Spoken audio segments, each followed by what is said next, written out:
Drake's $50 million legal war against Kendrick Lamar and Universal Music Group has officially collapsed, and the final court order reveals a devastating reality that the self-proclaimed Six God never saw coming. For all of 2024 and much of 2025, the world watched as the two biggest names in hip-hop traded insults on wax, with most fans declaring a clear winner after the release of the global anthem Not Like Us. But while the public thought the battle ended when the music stopped, Drake was quietly launching a massive legal assault behind the scenes, claiming that his own record label conspired to destroy his reputation for profit. Today, we are going far beyond the diss tracks to examine the federal filings that tell the story of a high-stakes corporate gamble that backfired in spectacular fashion. We're going to answer the three questions that have had the music industry on edge for months. What was the secret motive behind Drake suing Universal Music Group while he was still signed to them? Why did a federal judge rule that calling a rapper a pedophile in a song is legally protected artistic expression? And how exactly did Kendrick Lamar's record-breaking Super Bowl performance become the final nail in the coffin for Drake's defamation claims? By analyzing the October 2025 ruling from Judge Jeannette Vargas and the specific evidence submitted in the ECF No. 96 filing, we can finally see the calculated legal moves that Drake used to try and reclaim the narrative he lost on the charts. The first major crack in Drake's legal strategy appeared not in the defamation claims, but in his aggressive pursuit of the radio industry. According to a Texas legal petition filed in early 2025 and finalized in the spring, Drake's legal team alleged that Universal Music Group engaged in illegal pay-for-play tactics with iHeartMedia to artificially boost the airplay of Not Like Us. The expectation among Drake's supporters was that he had proof of a massive corporate conspiracy to suppress his music and promote Kendrick's. However, the reality revealed in the settlement documents from March 2025 is that iHeartMedia provided comprehensive internal records that showed no evidence of improper payments. Per reports from Music Business Worldwide on March 7, 2025, Drake was forced to settle the dispute and agreed to a dismissal after the radio giant opened their books. This was a massive blow to his credibility. It showed that his legal team was hunting for a smoking gun that simply didn't exist, leading many industry insiders to believe the lawsuits were more about pride than actual legal merit. The payout here is clear.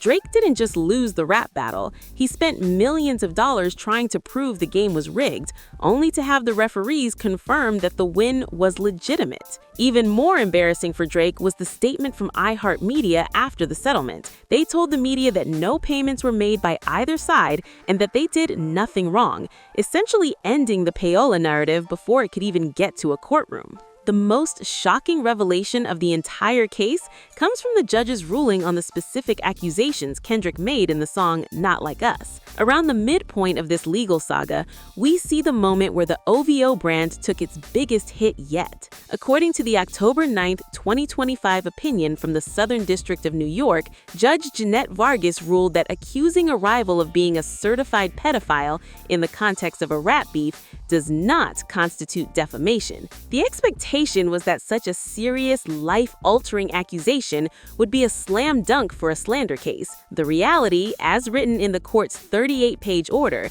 is that rap battles are a war of words, where exaggeration and personal jabs are expected and protected. Per the Associated Press report on the hearing, the court found that a reasonable listener would understand the lyrics as artistic provocation rather than a statement of literal fact. Judge Vargas emphasized that the average listener does not think a rap track is the product of a thoughtful or disinterested investigation conveying fact-checked, verifiable content. This ruling effectively legalized the most damaging claims made against Drake, stripping him of the ability to hold his rivals accountable in court for their most vitriolic lines. This is a massive legal precedent that will protect rappers for decades, but for Drake, it was a humiliating public acknowledgement that his reputation is officially fair game in the arena of public opinion.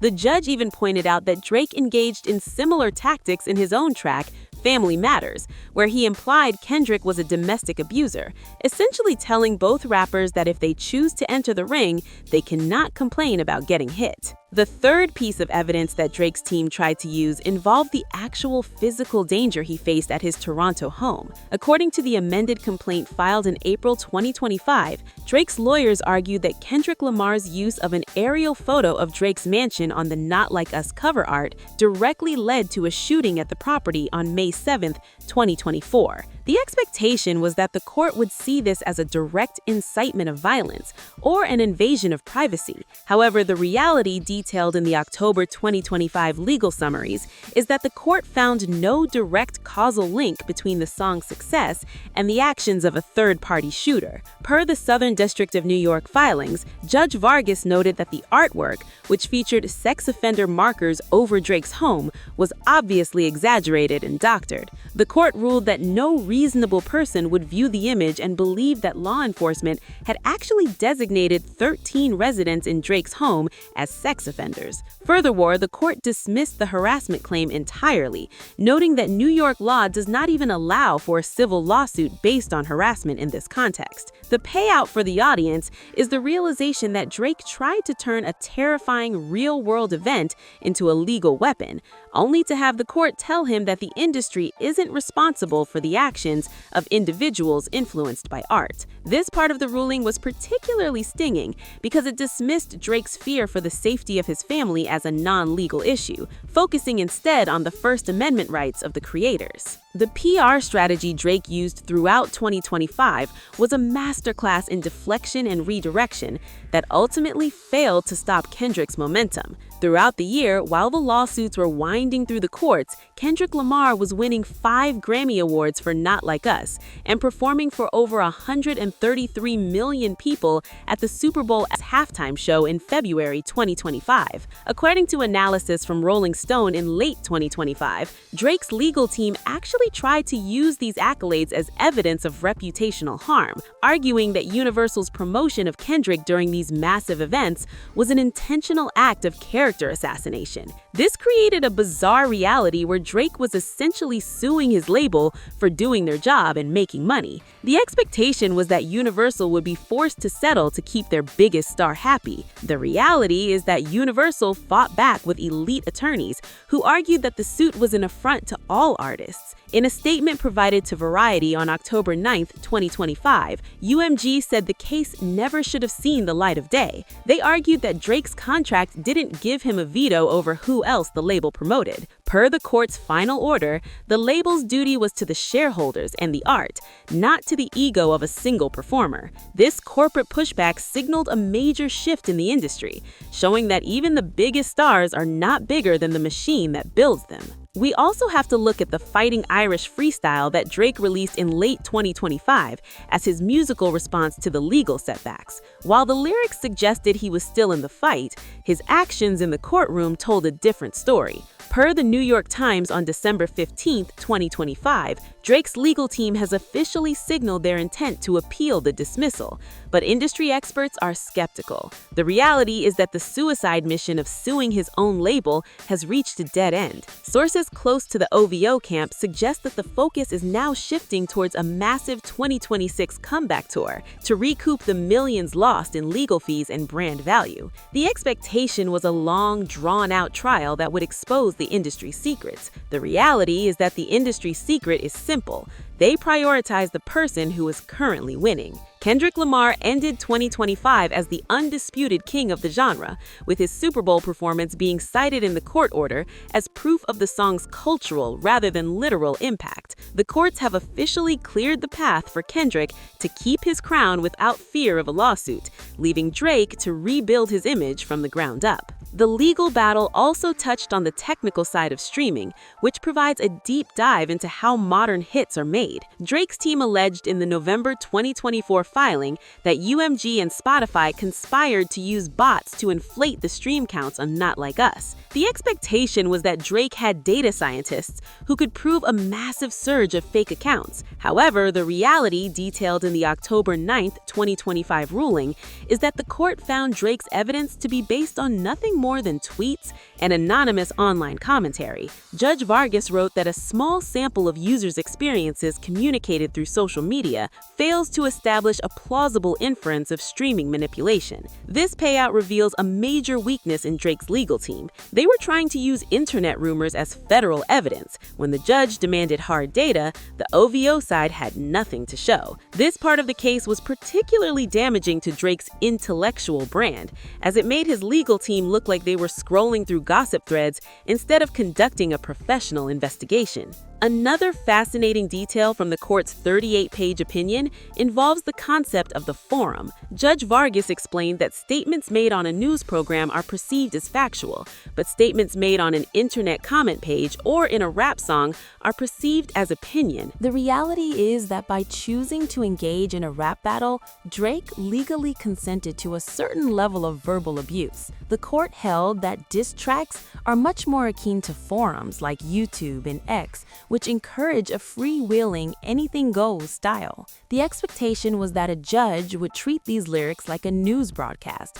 but the reality is that the legal system views hip-hop as a space for creative hyperbole. This means that for any future rap beefs, the defamation card is officially off the table. If you say it in a song and it's part of a public feud, the law says it's art, not a crime. This is a massive victory for creative freedom, but it leaves celebrities like Drake with very little protection when they find themselves on the wrong side of a viral hit. The financial implications of this loss are staggering. Beyond the $50 million in damages Drake was seeking, he is now on the hook for his own massive legal fees and has severely damaged his relationship with the only company that can distribute his music globally. According to reports from the Southern District of New York blog on October 10, 2025, UMG is now looking forward to continuing their work promoting Drake's music, but the tone of their press releases suggests a very cold business relationship.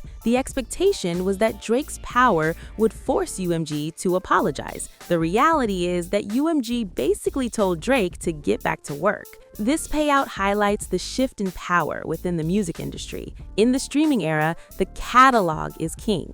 And since UMG owns the rights to Drake's massive back catalog, they had all the leverage. Drake couldn't afford to leave, and he couldn't afford to win. This lawsuit will go down in history as one of the biggest tactical errors in celebrity history, a moment where a star tried to use the law to fix a problem that only better music could have solved. In summary, the end of Drake's $50 million legal war was the inevitable result of trying to use a courtroom to win a battle that started in the recording studio. We saw the claims of defamation, but the court papers show a judge ruling that trash talking is a protected right. We saw the allegations of payola, but the receipts from iHeartMedia showed a clean business model. The biggest takeaway here is that even the most powerful celebrities cannot litigate their way back into the public's good graces once the cultural tide has turned. Drake protected his pride by filing the suits, but he lost his leverage when the facts came out. He tried to claim that the industry was conspiring against him, but the court found that the industry was simply following the numbers. If you want to see how the biggest stars in the world are currently using these same legal playbooks to protect their crumbling empires, you need to check out our Fresh Celebrity Tea playlist. It is the only place where we map out the true motives and the actual receipts behind the most viral headlines in the world today.